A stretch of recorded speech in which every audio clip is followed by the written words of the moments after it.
네, 안녕하세요. 여러분, 지인들과 투자 이야기를 하다 보면 간혹 주식 투자는 안 하냐고 질문할 때가 있는데요. 그때 정말 자주 듣는 이야기가 집부터 매수해야 한다는 것입니다. 근데 정말 재미있는 점은 그 옆에 자가를 보유하고 있는 지인에게 똑같은 질문을 했더니 현재 보유한 아파트보다 좀 더 상급지나 신축 아파트로 갈아타기 해야 해서 여전히 주식 투자는 안 한다고 하더라고요. 아파트 공화국이라고 불리는 대한민국답게 주택 보유 여부와 관계없이 주식보다는 부동산이 투자 자산으로 좀 더 선호되는 것 같습니다. 실제로 우리나라 가계 자산 중에 부동산이 차지하는 비율이 80%에 육박한다고 하니 제 지인들만 부동산을 선호하는 것은 아닌 것 같은데요. 그렇다면 우리는 어쩌다 이렇게 여러 자산군 중 유독 부동산만을 선호하게 되었을까요? 그 이유는 우리가 매일같이 이런 기사들만 접하기 때문입니다. 모 연예인이 부동산 투자로 3년 만에 60억이나 벌었다고 하는데요. 내가 아무리 열심히 돈을 모아도 영원히 살 수 없고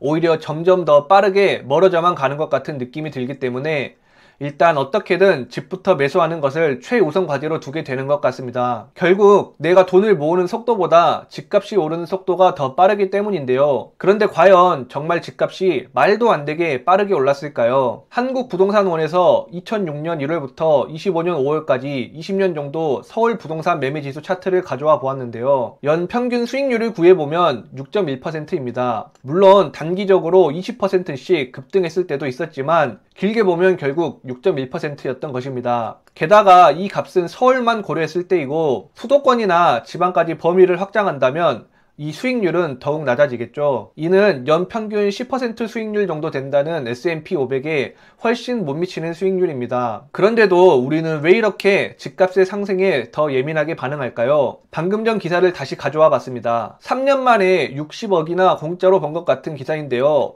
실제 수익률을 계산해보면 연평균 9.4% 수준입니다. 대한민국에서 최고의 부동산 입지 중 하나인 한남동의 연평균 수익률이 S&P 500 정도 되는 것이죠. 우리는 이 기사에서 195억짜리 부동산을 살 수 있는 개인의 능력과 9.4%의 연평균 수익률을 봐야 하는데 60억만 바라보게 만드는 뉴스들이 넘쳐나다 보니 박탈감이 들 수밖에 없는 것 같습니다. 자, 여기까지 제가 여러분께 하고 싶은 이야기는 부동산 취득에 너무 목숨 걸 필요가 없다는 것입니다. 오해하시면 안 되는 게 저는 지금 부동산보다 주식이 무조건 더 좋다는 말을 하는 것이 아닙니다.